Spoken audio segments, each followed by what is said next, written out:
Bueno, buenas noches. Bueno, en primer lugar, gracias por venir. Gracias a Vicente por aceptar la conferencia.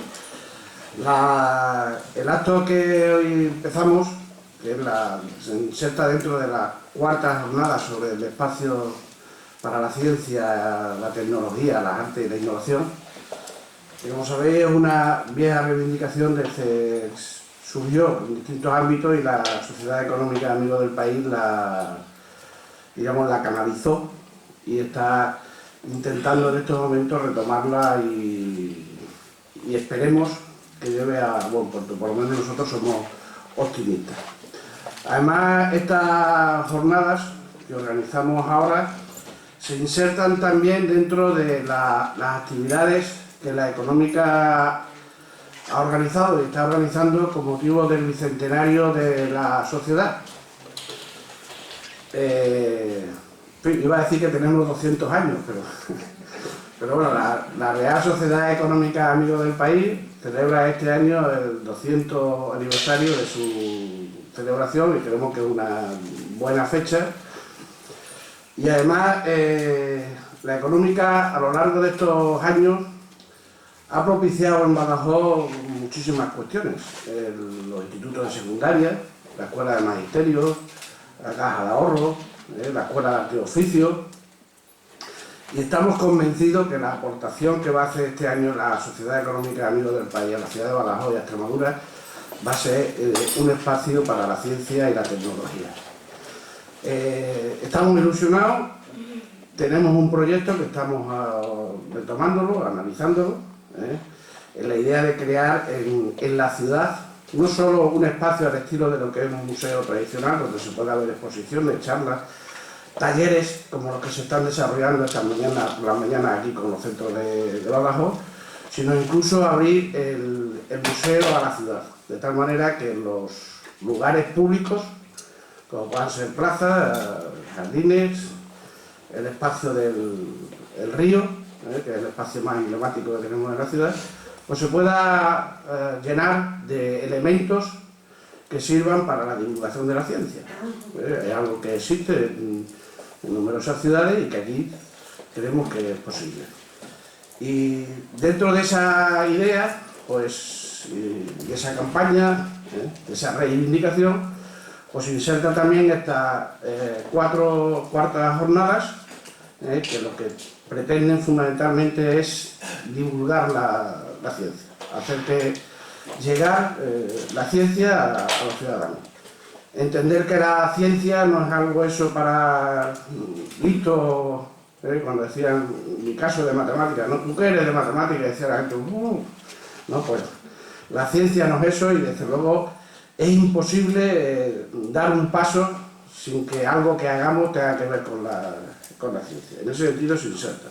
Sabéis que las jornadas son 3 días, por las mañanas hay talleres, vienen colegios, esta mañana han estado profesores del Departamento de Didáctica de Ciencias Experimentales de las Matemáticas haciendo pruebas. Aquí tenían una botella de aceite, huevos, en fin, una serie de cosas para divulgar la ciencia entre los escolares. Mañana hemos metido un elemento también importante que es, y por primera vez en esta jornada, que es la comida saludable, el desayuno saludable, ver que eso también es importante dentro de la escuela, y luego habrá en la segunda parte también más actividades de física y química con los niños, y el miércoles por la mañana también la Asociación Benito Madero pues hará también una serie de actividades con otros colegios. La verdad es que los colegios responden, los niños vienen, disfrutan, se lo pasan bien, y la prueba es que todos los años, cada vez que hacemos una convocatoria de este tipo, hay colegios que se quedan sin venir. Dicho esto, voy a decir también algunas palabras de Vicente Mellado. Vicente Mellado, amigo, físico, natural de Garrubilla de Alcoreta,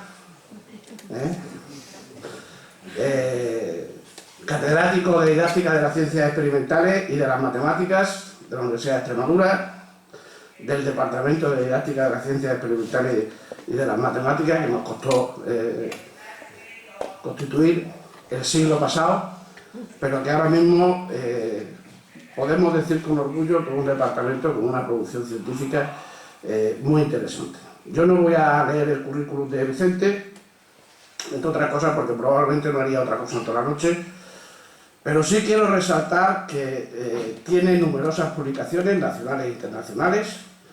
O sea, digo orgullosamente que en este país hay muy poquitas personas, desde luego en su área, que tengan el nivel de cita o de referencias en revistas nacionales e internacionales. Y muchas veces cuando hablamos de la Universidad de Extremadura, pues hay que significar que la Universidad de Extremadura tendrá el nivel que sea, pero dentro de la universidad hay grupos y personas que tienen un nivel que no nos tenemos que envidiar. Yo en este caso creo que ni a nadie de ninguna universidad española, ni dentro de nuestro ámbito cultural y geográfico. Esto que estoy diciendo, que puede sonar un poco como a exageración, hoy día ya la red permite perfectamente, a través del ResearchGate, del Google Scholar, de Teseo, que es la base de datos de tesis españolas, comprobar que efectivamente eso es cierto. O sea que creo que hay referencias suyas en los 5 continentes y en diferentes idiomas. En didáctica de las ciencias experimentales tiene un currículum extraordinario, en divulgación de la ciencia, en lo que es la formación de profesorado de primaria y de secundaria, y creo que la Universidad de Extremadura y el departamento nos sentimos orgullosos de su contribución. Por eso lo hemos invitado y estamos además absolutamente convencidos que cuando tengamos el museo será una de las personas que colabore más en su realización. Y dicho esto, como evidentemente no soy yo el que va a dar la conferencia, le cedo la palabra a Vicente para que nos hable de la importancia del museo y de la divulgación de la ciencia a todos los niveles. Vicente, tiene la palabra. Bueno, antes de ponerme de pie, quiero primero agradecer a la Real Sociedad Económica de Amigos del País la invitación que me ha hecho para estar aquí esta noche con todos vosotros. Para un socio de hace muchos años, como soy yo, de la Económica, pues es un honor estar aquí en este ámbito. Muchísimas gracias a Lorenzo, sus palabras no las que he dicho, eso es fruto de que hace 40 años que somos amigos y compañeros en la facultad y están hechas desde el afecto y del cariño. Y muchísimas gracias a todos los amigos y amigas presentes aquí en la sala, que no es normal a una conferencia quizás en estos ámbitos, ¿no?, que esté la sala como está. Muchos, no sé si algunos habéis confundido, pero aquí no es la murga, no es el concurso, no voy a cantar, os aseguro. Pero muchas gracias a todos los presentes por estar aquí y haber dedicado una parte de vuestro tiempo a oír y a reflexionar sobre estos temas que a todos nos conciernen. Bueno, el título de la conferencia es el de la importancia de los museos en las actitudes, en las emociones que redundan en el aprendizaje y en la enseñanza de la ciencia. De los museos hablaré al final. O sea, realmente lo que va a ser el núcleo de la conferencia, de la charla, va a ser hablar de las emociones, de las actitudes y cómo esto tiene influencia en la enseñanza y el aprendizaje y cómo los museos de la ciencia pueden jugar un importante papel en este sentido. Ahora, si me lo permitís, me voy a poner de pie. ¿Funciona? Laura. No suena.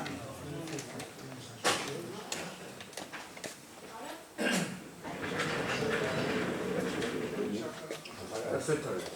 No funciona. Bueno, igual. Sí, además este sí se oye, ¿verdad? Sí. ¿Sí? Bueno, pues entonces cambiamos.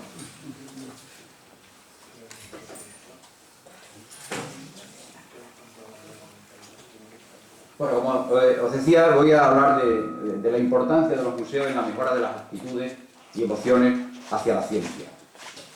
Y lo voy a hacer desde, como ha dicho Lorenzo, yo soy licenciado en física, profesor de didáctica de la ciencia, y siempre tengo presente lo que ha significado la ciencia en la cultura. Desde que Eratóstenes con un palito medía la sombra y era capaz de determinar el perímetro de la esfera terrestre, hasta que Hiparco era capaz, también por la sombra, de calcular casi exactamente en el siglo III a.C., la distancia de la Tierra a la Luna, y todo lo que ha significado la ciencia en la Ilustración, en el Renacimiento, porque no es solo un conjunto de conocimientos, es un modo de pensar. O sea, realmente parto de que la ciencia forma parte de la cultura y del pensamiento humano. Pero no es solo parte de la cultura como conocimiento, es una forma de pensar, es una forma de plantearse problemas, de resolverlos con pruebas, de afrontarlos, de argumentarlos, de explicarlos y de compartirlos. Eso que es tan bonito y que está lleno de cosas como la sorpresa, la indagación, la curiosidad. Sin embargo, cuando vemos los resultados en el sistema educativo, detectamos algunos aspectos preocupantes. Esto es un resumen de un numeroso grupo de investigaciones que se han hecho sobre las actitudes de los estudiantes hacia la ciencia. En primer lugar, se detecta que el interés es decreciente de primaria a secundaria. Hay un menor número de estudiantes que tienen interés conforme va avanzando la secundaria obligatoria. Luego ya en los itinerarios están concentrados cada uno en lo que ha elegido. Porque consideran la ciencia escolar aburrida, poco relevante para su vida y poco relacionada con lo que es la vida cotidiana. Y eso va a influir en la elección de asignatura y en la elección de la carrera que hacen después, los que hagan carrera.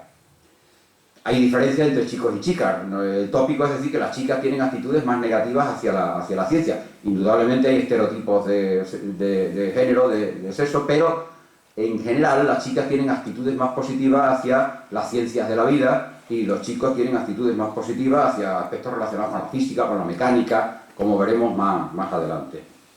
Esto no es solo un problema español. La disminución de estudiantes en carreras de ciencias lo trataron en una comisión de la Unión Europea, en el informe Rocard, y es un tema bastante generalizado en los países en la Unión Europea. Y decían ahí que supone un peligro capital para el futuro de Europa, el que falten técnicos, que falten personas con una formación científica. De una manera,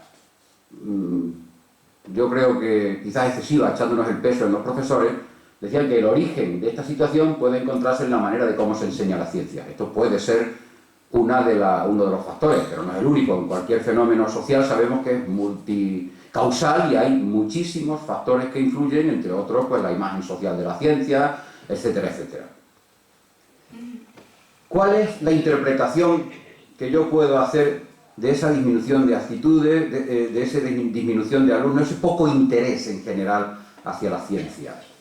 Pues que en el fondo se está abusando de lo que es la justificación del conocimiento más que lo que ocurría en el descubrimiento. O sea que la ciencia lo que hace es transmitirse. Entonces abusa de modelos explicativos.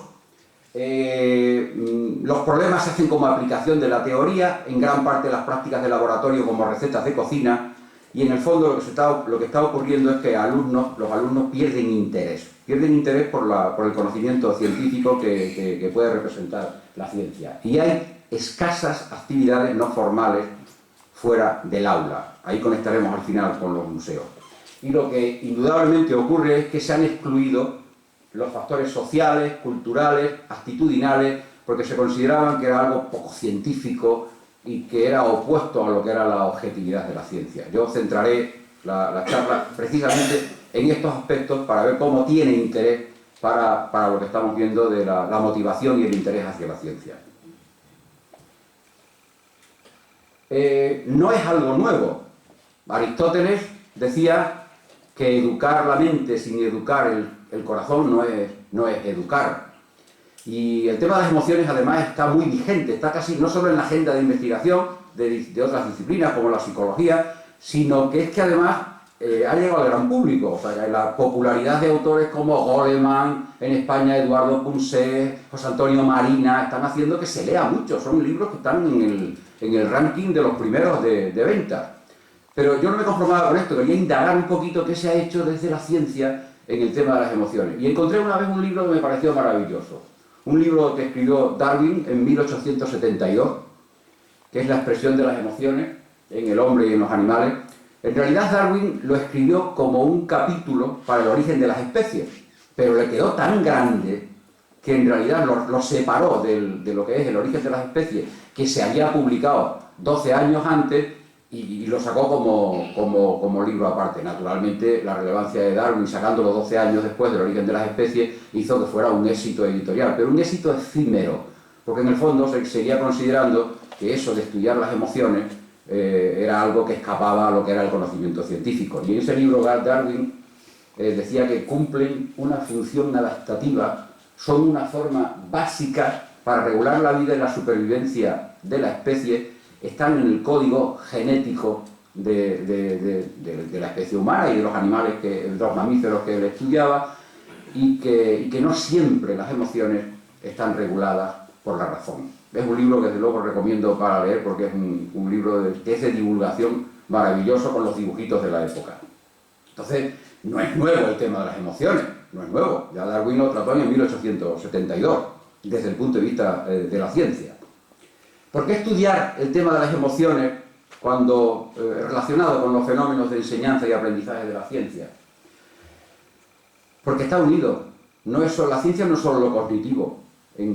Cuando se descubre la ciencia, cuando se elaboran las teorías, allí entran aspectos emocionales, psicológicos, sociales, políticos, económicos y de todo tipo, y están relacionados. Lo afectivo y lo cognitivo se relacionan completamente. Incluso hay autores, neurofisiólogos, que dicen que son más fuertes las conexiones desde lo emocional a lo cognitivo que desde lo cognitivo a lo emocional, para establecer un diálogo entre la razón y las emociones, que no sean dos cosas separadas, sin caer en reduccionismo. ¿Qué quiero decir con esto? Yo lo que creo es que las emociones hay que estudiarlas racionalmente, que no sean dos cosas separadas, porque si no es una zona oscura que no tratamos, pero está ahí, es implícita. O sea, las emociones están en casi todos los fenómenos sociales, en casi todos los sismos que queramos ver a lo largo de la historia. Pero es que en nombre de las emociones se han cometido las mayores barbaridades en la historia. Entonces, el no tratarlas sería seguir poniéndonos una venda, no tratando el problema. Las mayores barbaridades, y si repasamos cualquier ismo, nos dice, no, es que esto es un fenómeno emocional, da la impresión de que ya eso no cae dentro de la razón. Entonces hay que tratarlas desde ese punto de vista para encontrar un diálogo entre razón, emociones, y racionalizar el tema de las emociones. Y en la enseñanza, porque influyen enormemente en la toma de decisiones, no hay una acción que no tenga una emoción detrás. Los alumnos, por supuesto, cuando eligen itinerario, cuando eligen la carrera y en las decisiones que toman de clase. Pero es que los profesores estamos continuamente tomando decisiones en clase, y muchas de esas decisiones son emocionales. Y porque influyen en contenidos concretos. Eso es lo que voy a tratar de demostrar a lo largo de este tiempo, que es que no son iguales las emociones, que están muy relacionadas con contenidos concretos. Yo me voy a referir a los contenidos de ciencias, naturalmente. Bueno, las emociones son una reacción subjetiva a los estímulos del ambiente, acompañados de cambios orgánicos, de origen innato, pero influidos por la experiencia. Yo cuando veía casi todas estas definiciones son desde la psicología. Entonces cuando las veía, a mí me resultaba un poquito preocupante. Porque de hecho Darwin le daba, al estudiar las emociones, le daba un origen innato aparte de ellas. ¿Por qué me resultaba preocupante? Porque podía tener un cierto determinismo el tema de las emociones. Entonces, leyendo mucho sobre esto, autores neurofisiólogos como Damasio, como algunos más, demostraban que la emoción tiene un componente psicobiológico, que puede ser efectivamente de origen genético, pero tienen un componente individual y social enorme. O sea que no hay determinismo en cuanto son reacciones que pueden ser genéricas, muchas de ellas, o universales, pero están condicionadas por la historia personal y social de cada persona. Entonces no hay en este sentido ningún determinismo. Puede haber emociones diferentes y reacciones diferentes según la persona y según el contexto social en el que viva. Hay muchísimas taxonomías. Aquí voy a utilizar las diapositivas negativas, un poquito básicas y sociales, y también las hay estimulantes y depresoras. Son reacciones, hay emociones que nos paralizan y hay emociones que, sin embargo, nos estimulan, que es de lo que se trata, de llevar esas emociones a la enseñanza y el aprendizaje de la ciencia. Bueno, ahí tenéis 5 emociones básicas, las emociones básicas que se ven rápidamente, y hay emociones sociales que se necesitan a los demás, claro, no se puede entender los celos si no hay otro, y no se puede entender la envidia si no hay otro, y estas son emociones que, sin embargo, pues necesitan el contexto social y la otra persona para que existan. Pero incluso las emociones, aunque sean las primeras, las 6 universales, esas son las primarias o las emociones básicas, pueden ser distintas según el contexto social. O sea, uno puede tener miedo a unas cosas aquí y a unas cosas diferentes en otro sitio. Incluso aquí una persona puede tener miedo a 2 cosas diferentes. O el asco. Imaginaros a una persona de otra cultura comiendo el caracolillo este que tanto nos gusta, que sacamos con un palillo. Bueno, pues eso le puede dar asco a una cultura por muchas razones. A nosotros, sin embargo, no parece estupendo. Está realmente condicionada también por el contexto. Ahora voy a poner algunos resultados para llegar a la conclusión que quiero llegar al final, que es la de los museos. Algunos resultados que hemos hecho en el grupo de investigación. Cuando empezamos a estudiar las emociones, que realmente las empezó a estudiar Lorenzo en matemáticas, y luego nos unimos nosotros en ciencia, desde entonces hicimos un programa de investigación que ha generado ya bastantes tesis doctorales y otras más que están en fase, y lo que queríamos es esos resultados aplicarlos luego a lo que era nuestra propia experiencia como profesores y a los futuros profesores que nosotros formamos. Algunos resultados. Cuando hemos medido en varias promociones el recuerdo de las emociones que tienen los futuros maestros de su etapa de primaria, en general las emociones son positivas. Hay un gran número, un porcentaje que señala emociones positivas y muy pocas negativas. ¿Qué ocurre cuando se hace esta misma pregunta sobre su recuerdo de secundaria?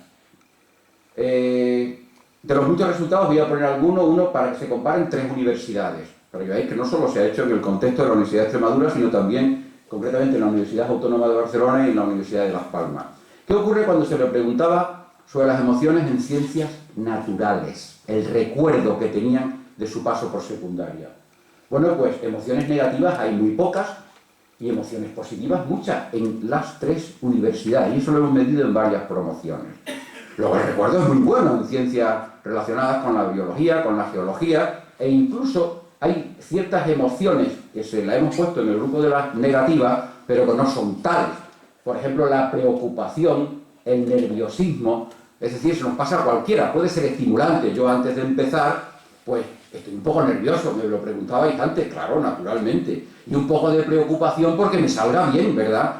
Pero eso no quiere decir que sea una emoción negativa, eso puede ser un estímulo que me obligue a mejorar y hacerlo bien, ¿no? Esas son unas emociones que pueden ser un estímulo, pero hay otras, la tristeza, el aburrimiento, esas sí pueden ser depresoras y pueden ser paralizantes. O sea, el resultado es estupendo para las ciencias naturales. ¿Qué ocurre cuando preguntamos sobre la física y la química? Hemos partido de que yo soy profesor de física, aquí estáis muchos químicos delante y algunos físicos también. El resultado es completamente diferente. Hay un recuerdo de emociones positivas más bien pequeño y un recuerdo de emociones negativas hacia el aprendizaje de estas asignaturas.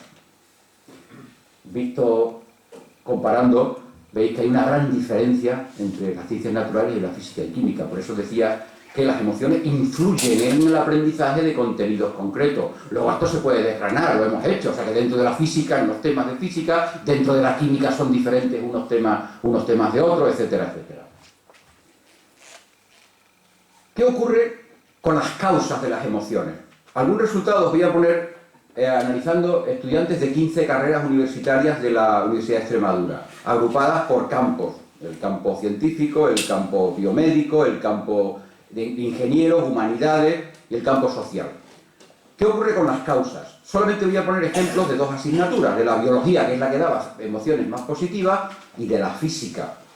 la física de Lorenzo con las matemáticas nos daban emociones más. La física está más unida a las matemáticas que a la química, en el sentido, porque la física tiene emociones más negativas que la química en los estudiantes. ¿Qué ocurre? Bueno, pues dividiendo las causas en 3 factores, el profesor, la asignatura y los estudiantes, resulta que están bastante compensadas. Naturalmente las emociones son más positivas para alumnos de ciencias y ciencias de la salud, los que hacían primero de grado de este tipo de carrera, es lógico, ¿verdad? Pero están bastante compensadas. ¿Qué ocurre en el caso contrario? Estas son emociones positivas, causas. O sea, asignan causas tanto al profesor como a la asignatura como al propio estudiante, en cuanto a la capacidad, la motivación. ¿Qué ocurre cuando esto se lo preguntamos sobre las emociones negativas hacia la física, que es la que más emociones daba? Bueno, pues el resultado es un poco sorprendente porque también está compensado.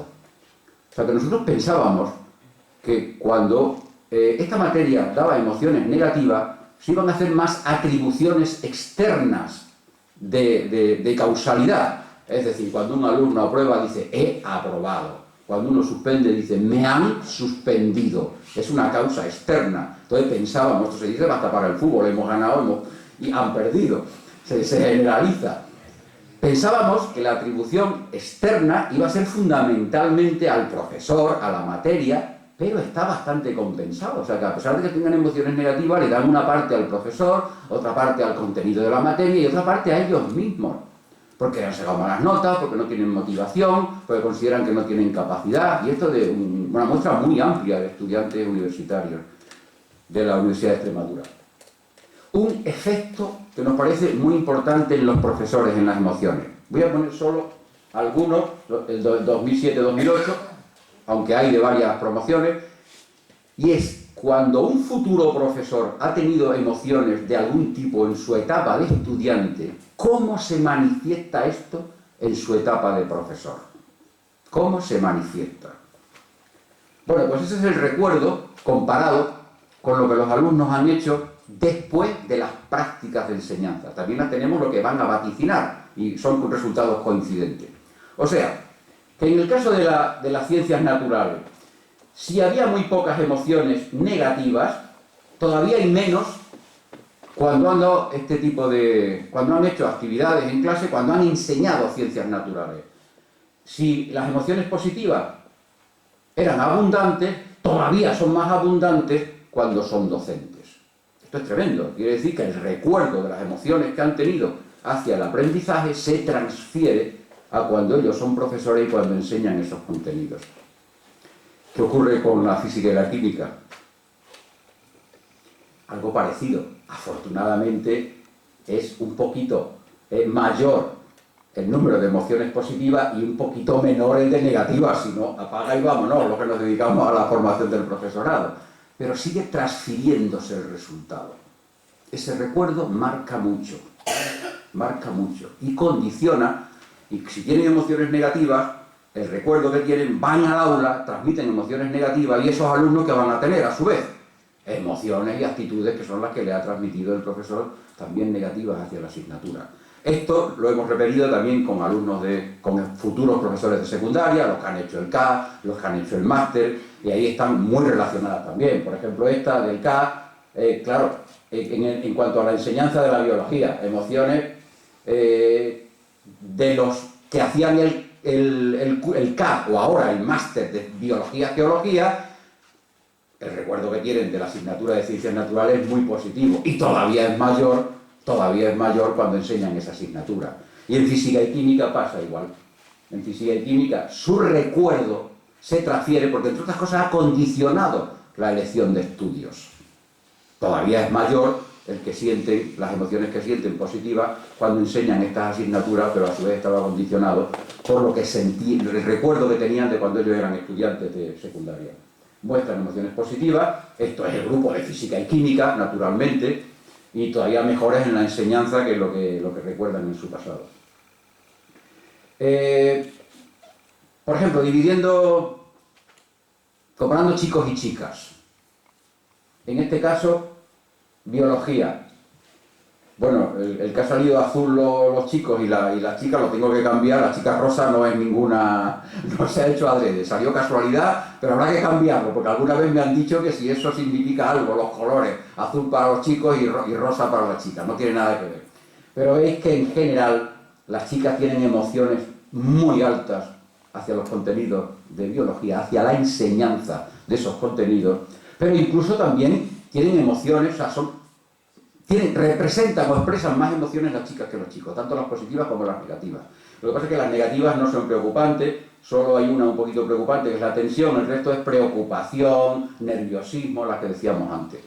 Y en física y química, ahí sí se nota una diferencia entre los chicos y chicas, porque las chicas ahí sí tienen emociones negativas hacia la enseñanza de la física y eran estudiantes que estaban haciendo el CAF de Ciencias en ese año, estaban haciendo el CAF de Ciencias, y tienen algunas emociones preocupantes como tensión, por ejemplo, tensión, cuando van a dar una clase de física y química, otras menos, y en general los chicos ahí ven que hay emociones más positivas, o sea, ahí parece que los estereotipos de género ahí todavía tienen una cierta influencia. Bueno, ahora voy a poner dos, porque hasta ahora he puesto cosas relacionadas solo con el profesor de formación. Voy a poner en esta diapositiva algo que se refiere a profesores en activo ya. Profesores en activo. Esto es un estudio que hizo Carmen, una profesora argentina, que hizo la tesis en nuestro departamento, y analizó durante 6 años a 2 profesoras de física, una principiante y la otra con 25 años de experiencia. Con grabaciones de clase, le hizo más de 40 grabaciones de clase. Imaginaros el trabajo que lleva eso y la buena voluntad que tienen que tener las profesoras para dejarse grabar. Si hemos dicho muchas veces que el aula es como una caja negra cerrada, una persona que se preste a esto quiere decir que ya tiene una gran motivación por aprender y por colaborar en su mejora. Este es el caso de la chica que empezó su primer año de docencia en física. Una licenciada en física de secundaria. Lo que mide el gráfico es el porcentaje de acciones centradas en los alumnos. Cuando un profesor principiante normalmente empieza, se preocupa mucho de su persona, es la supervivencia, necesita sobrevivir a la clase, porque tiene que controlar la clase, tiene problemas de gestión, entonces muchas veces las acciones están centradas en él y en el contenido más que en los alumnos y el aprendizaje. Bueno, esta chica empezó así, solo con un porcentaje pequeñito, de 20 y tanto, pero con ese programa de intervención, los años siguientes, el segundo, tercero, así hasta el sexto, las acciones centradas en los alumnos subieron espectacularmente. Manolo, decías antes que venías de un curso de profesores noveles. Esto es un aspecto poco tratado en España, en nuestro país. La formación de profesores noveles. O sea, se les deja y normalmente no se les dan las clases más sencillas. Pero cuando se empieza es cuando se tiene más capacidad de cambio. Y esa capacidad de cambio hay que aprovecharla, porque también es cuando, si se le dan las clases más difíciles, es cuando se establecen las rutinas. Pero las rutinas no necesariamente pueden ser todas positivas. O sea, un profesor principiante puede tener la buena voluntad de decir, voy a trabajar con mis alumnos en grupos, en actividades de clase, de laboratorio, haciendo experiencias. Pero claro, los alumnos en grupo, ¿qué hacen? Pues hablan, se revuelven, y puede ser que este profesor, sin una buena gestión de esa actividad, pues tenga angustia, tenga ansiedad, y digan, no, es insoportable, esto no lo puedo hacer, yo estoy mucho más tranquilo si doy una explicación, esos alumnos están sentados, toman nota, yo explico y la clase está en silencio. Pues ha rutinizado una actividad que podría haber sido buena y no lo es. O sea, la gestión de un profesor que empieza, la formación de un principiante es fundamental en cualquier sistema educativo, por esa capacidad de cambio que los profesores que llevamos muchos años, cambiar es mucho más difícil. Bueno, ¿qué ocurría con la profesora que tenía 25 años? Fue un resultado sorprendente. Esta era una profesora magnífica. Podéis suponer que si se prestaba a esto es que tenía que ser magnífica. Entonces tenía muchas más acciones centradas en los estudiantes, pero lo sorprendente es que el segundo y el tercer año esas actividades bajaban. O sea que la profesora cada vez estaba más centrada en sí misma y menos pensando en los estudiantes, y no teníamos ninguna explicación. Hasta que el tercer año encontramos una explicación. Y la explicación no era cognitiva, sabía mucho más, tenía muchas más actividades, estaba mejor formada, pero estaba en un colegio tremendamente conservador de Argentina, y lo que tenía es miedo, angustia de poner en práctica ese tipo de actividades, porque qué iba a decir la dirección, cómo se lo iba a tomar y qué iban a decir algunos compañeros que no estaban de acuerdo con esa metodología.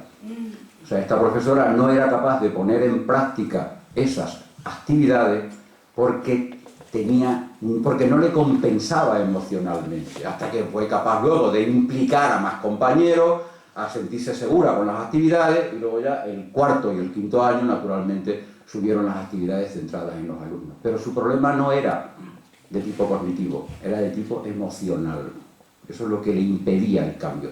Y eso tiene mucho que ver pues, con los obstáculos para hacer cualquier innovación educativa. O sea, en este país, donde han cambiado tanto las leyes educativas y donde en realidad muchas veces lo que cambia es la jerga, cambian los objetivos por conductuales, por los contenidos conceptuales, procedimentales, actitudinales, ahora las competencias. Si no se tiene en cuenta que el profesor es la clave, pues se avanza muy poco, porque el profesor es la clave para poner cualquier innovación en marcha. Pero el profesor no es un técnico que simplemente aplica lo que dice la ley y lo que dice la administración, porque tiene su idea de cómo dar una clase, tiene su experiencia y la va a seguir dando de la misma manera. Si no hay programas suficientemente sólidos para que el profesor se implique, pero no solo se implique, porque puede haber incluso profesores que estén de acuerdo con determinadas reformas, pero le falten elementos para ponerlos en práctica, porque no les compensan ni social ni afectivamente, porque uno solo no puede hacerlo, tiene que hacerlo un grupo, tiene que hacerlo el centro comunidad de cambio, esa es la idea, y entonces puede ocurrir que esos obstáculos sean tan fuertes que las reformas sean formales, pero no lleguen al aula. Y eso es lo que le pasaba también a esta profesora con 25 años de experiencia. Bueno, como esto lo he referido a los profesores, os voy a poner os resumo, la he sacado rápidamente porque es de un artículo muy actual, referido a los alumnos, ya que antes he hablado de profesores. Referido a los alumnos dice lo siguiente: se le ha medido la actividad cerebral con un electroencefalograma. Eran estudiantes de aproximadamente 19-20 años, de un curso universitario, de una carrera de ingeniería, en Turquía en concreto. Bueno, pues lo que se medía es lo siguiente. Se medía qué actividad tenían en relación a la atención y a la reflexión que hacían en el aula los estudiantes en dos modelos diferentes de clase. Una clase con un buen clima del aula, felicidad, que transmitía el profesor, con un buen clima, y una clase en la que había tensión. Es decir, ahí el profesor, digamos que estaba enfadado, de alguna manera.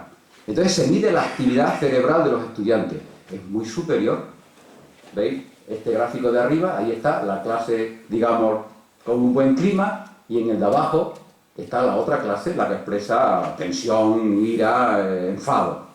Y en cuanto a la reflexión, esa es la clase con el clima bueno, y esta es la clase con el profesor que creaba esa tensión en la clase.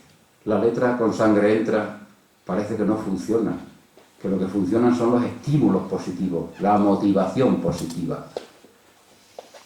Y eso está hecho con un electroencefalograma, porque ya empiezan a haber actividades y investigaciones que no solo se hacen a través de encuestas, de grabaciones, de opiniones, sino incluso midiendo la actividad cerebral, como es en este caso.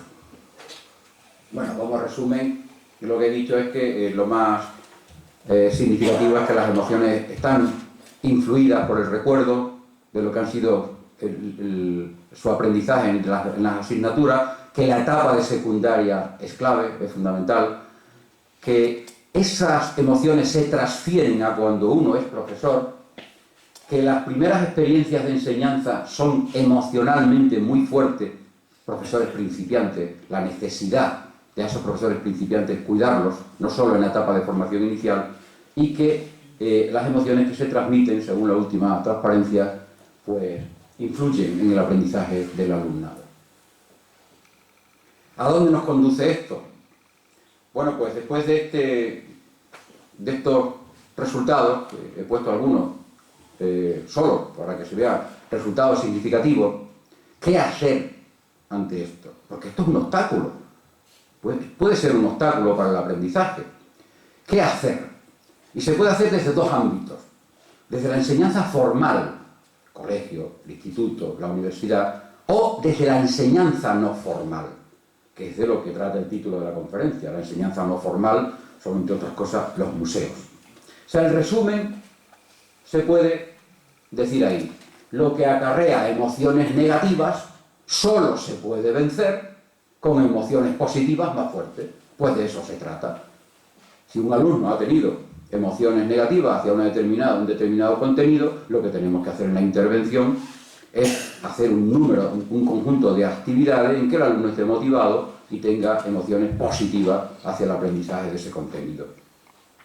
Y el reto es sustituir, a través de la actividad científica, sustituir las negativas por positivas y lograr que la actividad científica pues, sea útil, sea emocionante, sea creativa, tenga esa curiosidad que siempre ha tenido la actividad científica cuando se están generando las teorías, pero no cuando se transmiten como una verdad.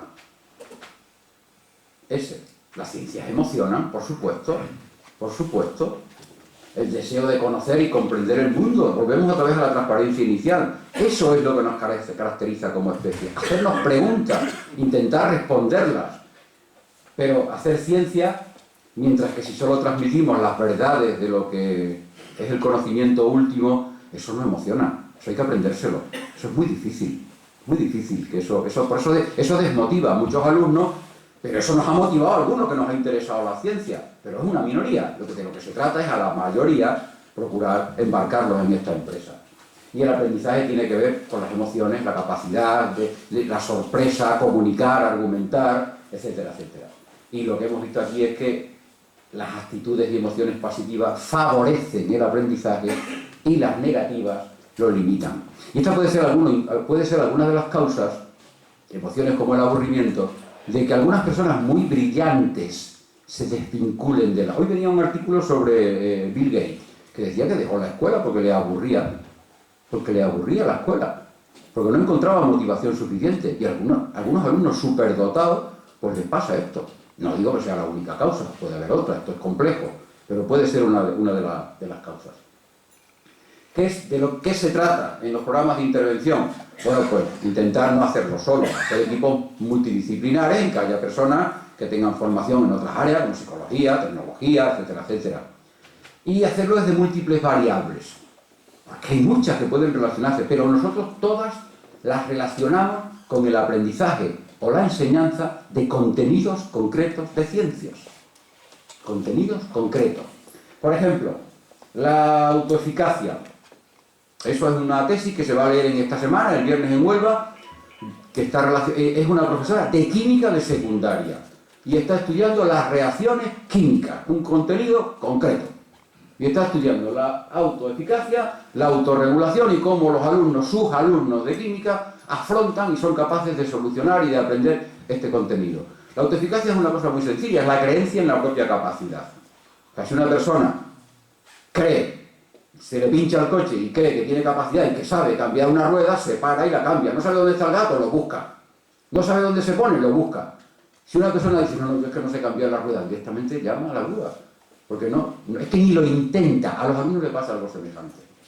Le pasa algo. Y esto además está muy relacionado con las emociones en asignaturas como la física, en las que hay un número muy alto de emociones negativas. O, por ejemplo, las inteligencias múltiples. Lorenzo, yo creo que el año que viene deberías traer a Garci, que tú lo conoces, que es un compañero nuestro, que es un profesor de secundaria de tecnología. Y está terminando la tesis sobre las emociones múltiples con sus alumnos. Emociones múltiples, que aquí se ha dado una gran importancia a la inteligencia lógico-matemática, que son muy importantes, y a la lingüística, pero hay otras, y él utiliza el resto de las inteligencias para fomentar el aprendizaje de sus alumnos. Y estudia el perfil y hace actividades específicas para cada uno. O sea, por ejemplo, si un alumno tiene una gran inteligencia espacial, pues será más fácil introducirlo en las matemáticas a través de la geometría que de la aritmética. Luego ya llega la aritmética. Luego son actividades preparadas. Pero bueno, García incluso tiene preparado para cada una de sus 80 clases, 80 juegos de magia para que ha dado un par de conferencias en la Facultad de Educación para motivar a los alumnos. Pero es que cada juego está relacionado, cada magia está relacionada con el contenido que va a dar ese día. O sea, que utiliza el contenido para hacer un juego. Él fue con varios estudiantes de secundaria allá a la facultad. O sea, que es Te lo doy como idea para el año que viene traerlo aquí. O sea, hay muchas facetas que se pueden estudiar y todas en relación a los contenidos.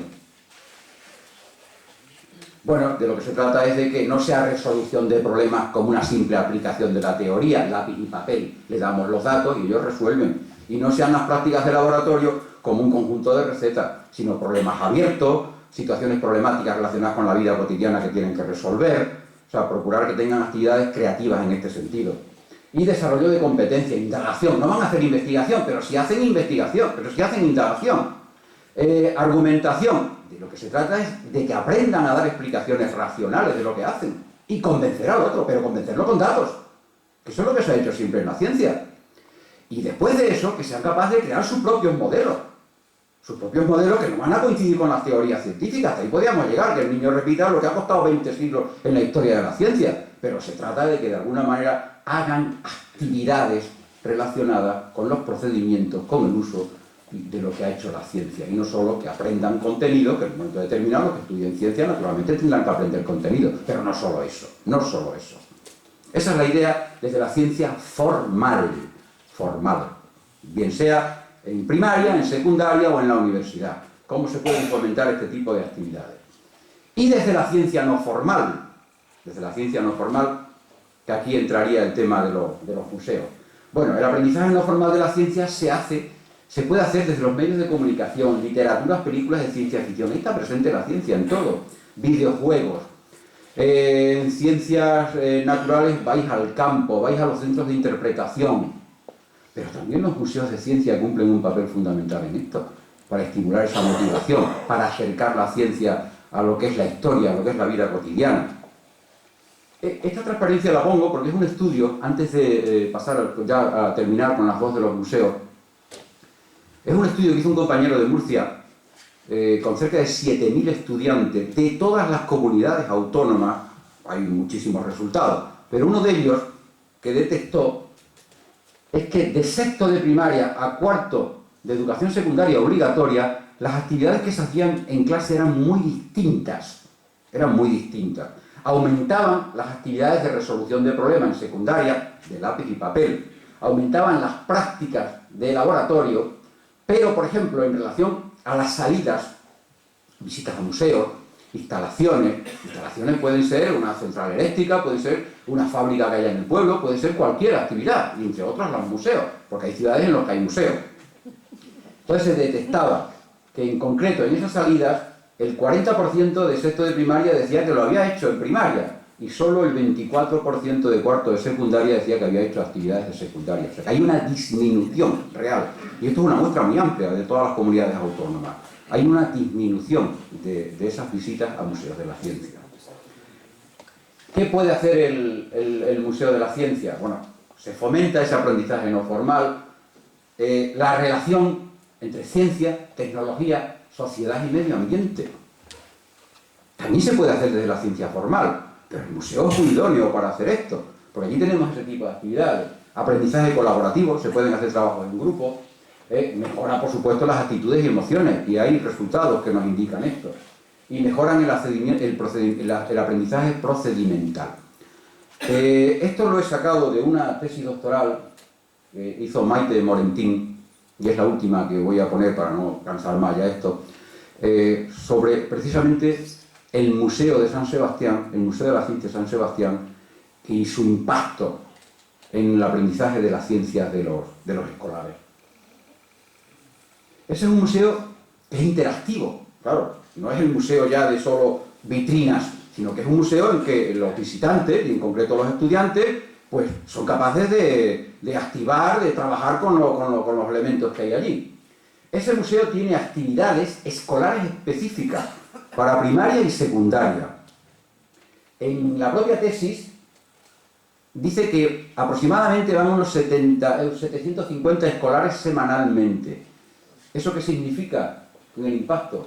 Más de 30.000 estudiantes al año, sin contar el resto de visitantes, solo escolares. Aquí empezamos a ver que el museo no solo tiene una importancia didáctica para el aprendizaje, sino que puede tener una importancia económica también donde se ubique. Pero que el aprendizaje mejora muchísimo cuando los profesores de primaria y secundaria se implican en las actividades del museo.